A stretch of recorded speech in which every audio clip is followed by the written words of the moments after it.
Hola y bienvenido a una nueva píldora de Power BI. El día de hoy es el turno del lenguaje DAX, aunque no vamos a ver ninguna función en concreta, ninguna aplicación, sino una convención que es muy importante seguir, que hará que tus soluciones se entiendan de una forma clara y bueno, también le dé ese toque avanzado. Vamos a verlo.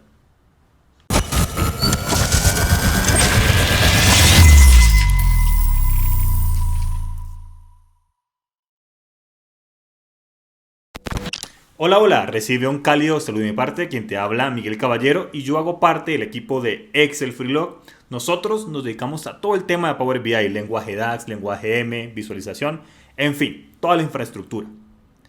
El día de hoy, como decía al principio, vamos a ver una convención del lenguaje DAX que se vincula con este símbolo de la arroba, pero eso se va a entender mucho mejor en Power BI.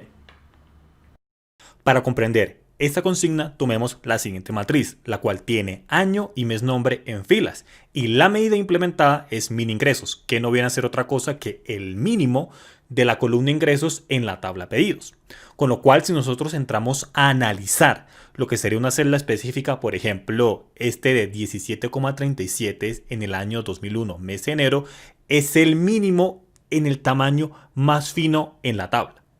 Para terminar de entenderlo, imaginemos que el contexto detrás de esa celda es la siguiente tabla, donde vemos las distintas fechas y sus ingresos en el año 2001, mes de enero. Con lo cual el valor más pequeño es el 5, con lo cual ese sería el valor que nos devolvería en este caso hipotético para la matriz. Pero supongamos que lo que nos demandan realmente no es esto, sino el ingreso más pequeño del total de cada uno de los días. Es decir, que deberíamos sumar, por ejemplo, lo que corresponde al 1 de enero, eso nos devuelve un valor, luego sumar lo que corresponde al 2 y eso nos devuelve un valor y así para cada una de las fechas correspondientes. Es decir, crear este agregado y de aquí sí obtener el mínimo. En ese caso correspondería a este 14. Ya es otro tipo de cálculo, ya es a un tamaño de grano más grande, ¿no? Donde está este agregado a nivel de día. ¿Cómo se crearía entonces esta solución en DAX? Una manera de solventar este escenario es crear una tabla preagregada. ¿Cómo? Creemos por acá una nueva medida, vamos a denominarla min ingresos. En ese caso, vamos a crear una variable con esta tabla de resumen, que fue la que vimos hace un momento en la parte derecha. Con lo cual aquí la función addColumns nos sirve, ya que recibe una tabla, en este caso sería las fechas únicas. La función values sería suficiente y ponemos aquí calendario fecha. Con lo cual aquí ya tenemos la garantía que son las fechas únicas. Y a continuación creamos una nueva columna. Vamos a llamarla ING, como para abreviar. Punto y coma y ahora indicamos el cálculo que se corresponde para cada una de estas celdas. En este caso podemos llamar directamente a lo que es la medida de ingresos TOT, que no es otra cosa que sum pedidos ingresos. Pero lo recomendable es llamar a la medida y no poner esta expresión sum pedidos ingresos de forma explícita, dado que no funcionaría, sino que necesitamos llamar a la medida. Con lo cual cerramos paréntesis del addColumns y listo. Ya tenemos entonces esta tabla de resumen. Ahora es extraer el valor más pequeño, con lo cual podemos decir var, otra variable, resultado igual. ¿Y qué ponemos aquí? Vamos a decirle min x para iterar en esta tabla de resumen y decirle que vamos a llamar a esa columna temporal creada con addColumns. Con lo cual, ¿qué hacemos? Abrimos paréntesis cuadrados o corchetes y ubicamos ing y cerramos paréntesis. Luego ponemos nuestro return y ponemos por aquí resultado. Enter. Vamos a arrastrar lo que es la medida directamente a la matriz. Y vamos a observar, por supuesto, que el resultado pues, debe ser mayor. Y es aquí donde debemos resaltar un aspecto muy importante. ¿Por qué? Porque a las columnas creadas con el lenguaje DAX, es decir, columnas temporales, no tenemos manera de indicarles una tabla donde residen, ya que no son nativas. Por ejemplo, funciones como addColumn, selectColumn, summarize, groupby, entre otras, crean estas columnas temporales, pero aún así necesitamos distinguirla de manera clara de las medidas. Veamos entonces la convención en sí. Para aterrizar un poco más lo comentado, observemos la medida recién creada. ¿Y qué observamos?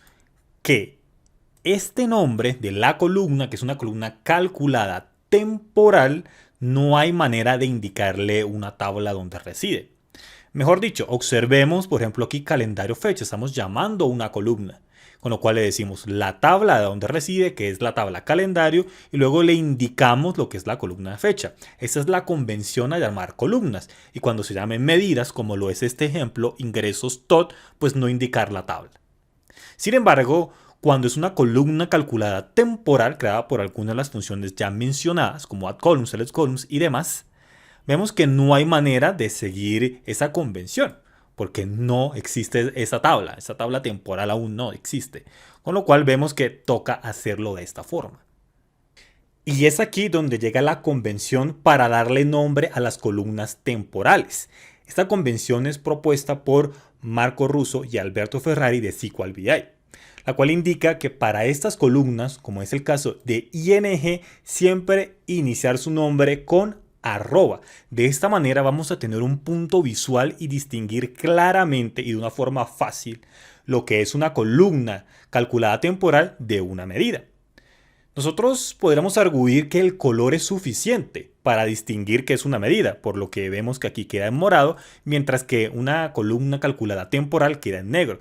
Sin embargo, necesitamos algo más contundente, pues necesitamos extrapolar esto no solamente a Power BI, sino a cualquier tecnología que utilice DAX, con lo cual este arroba va a ser una gran ayuda. Aquí, claro, me aparece en gris porque se llama de forma diferente y vemos que va a ser fácil distinguir que esto es una columna calculada temporal, el arroba lo dice claramente, y aquí pues que esto es una medida, independientemente del color, no tenemos que valernos de ese punto. Eso sí, la convención la vamos a aplicar a medidas, columnas calculadas y row level security. Lo que es a consultas y tablas calculadas, no. ¿Por qué? Porque entonces ese arroba, este símbolo se propagaría. Dicho de otra manera, se visualizaría en el resultado. Imaginemos, por ejemplo, una columna que se llame arroba ingresos. Pues sería bastante incómodo, ¿no? Por eso lo vamos a evitar en consultas y tablas calculadas. Y para que esto quede claro, imaginemos que necesitamos una tabla calculada. En ese caso vamos a suponer que necesitamos los distintos códigos de productos y sus ingresos. Aquí nos sirve la función addColumns nuevamente, pero en este caso llamamos en values SKU productos, que es donde se encuentran los distintos ID. Punto y coma, y en este caso viene el nombre de la columna temporal, con lo cual nosotros podemos poner el arroba según la convención, indicamos aquí ingresos, punto y coma, y llamamos a nuestra medida ingresos TOT o a la que corresponda. Ejecutamos y nosotros vamos a observar que ese arroba se propaga, se ve visualmente aquí en la tabla materializada, arroba ingresos. Supongamos que necesitamos la tabla de esa manera, no de forma implícita dentro de la medida, con lo cual es por ello que lo vamos a evitar cuando sean tablas calculadas y consultas para que ese arroba no se propague. Entonces aquí lo omitimos y este sería el resultado. La función addColumns tiene diversidad de detalles. Te puedes preguntar incluso por qué referenciar a una medida para que funcione. Bueno, te recomiendo que el siguiente paso sea ver el video de la función addColumns, donde vas a conocer diversidad de detalles de la misma a profundidad.